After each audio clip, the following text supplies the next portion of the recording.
guys, I am Dr. Binmos with Public Health Talks. Thank you guys so much for the likes, comments, and feedback from the last video. I am so excited to be bringing you the first official Public Health Talks series.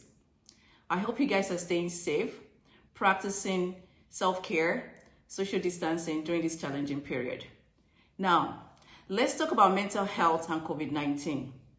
The COVID-19 pandemic is enough to trigger stress and affect our physical and mental health. During this period, especially when the world is enforcing social distancing and mandatory stay-at-home policies, it is important more than ever to pay close attention to both our physical and mental health needs. Since everywhere is practically on lockdown, while at home, we can care for our physical health using the following means. Number one, ensuring we eat healthy meals and snacks and practice healthy activities. I'll get into that a little bit later. Number two, we can actually have virtual yoga, Zumba with friends and loved ones using, for example, Skype. Doing this not only allows for self-care, it allows for maintaining social relations with our friends and loved ones. Try it, guys. You're gonna love it. Number three, it is a good time to eat together. Going back to my first point, it's a good time to eat together as family and do light stretches and exercise. These kind of activities strengthen family bond and bring families together in the ways you can't even imagine. For example, think about it. When was the last time you had that one-on-one with your children, siblings, or even your spouse? Now, let's talk about mental health. Our mental health is as important as our physical health, and it is important for us to balance both at all times. What a better time to pay close attention to these things than this time of reflection. This pandemic can take a toll or has taken a toll on lots of individuals. For instance, being out of a job, having financial distress can trigger issues like suicidal thoughts, anxiety, and depression. Mental health disorders are illnesses that should not be taken lightly at all.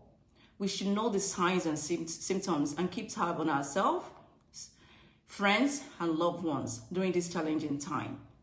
To remind of ourselves, here's some warning signs of mental health disorders. Long-lasting sadness. These are the things to look for in yourself or even your loved ones.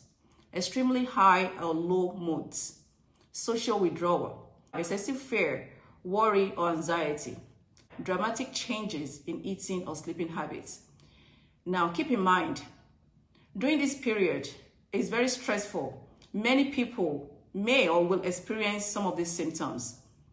However, if these symptoms linger on for a long period of time, then it's time to consult your physician for medical advice.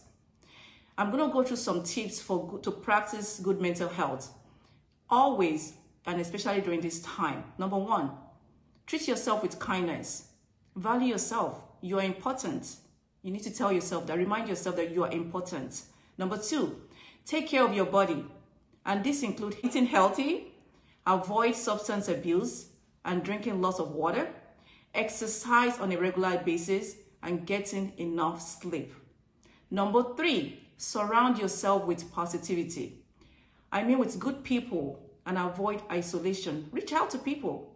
There are ways to reach out without meeting up. You can reach out by calling, via phone, or even video calling. Number four, quiet your mind. Quiet your mind. There's so many information about this COVID-19. A better way to do that is meditation. Invite friends, invite loved ones to join you, in partaking in meditation. Meditation helps a lot. Number five, get help when needed. There is no shame in asking for help. Not asking for help, it shouldn't be an option. So get help. When you feel that everything is overwhelming, call someone to seek medical advice.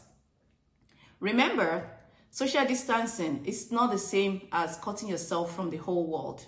Do not isolate yourself from friends and loved ones. Reach out to people and ensure that everybody else is okay and you are okay as well. Do not forget to routinely practice preventive measures, practice self-care, and you can also keep tab on the elderly people. In the next video, we will remind ourselves on how to educate our children on COVID-19. Until then, stay safe, stay positive. Thank you.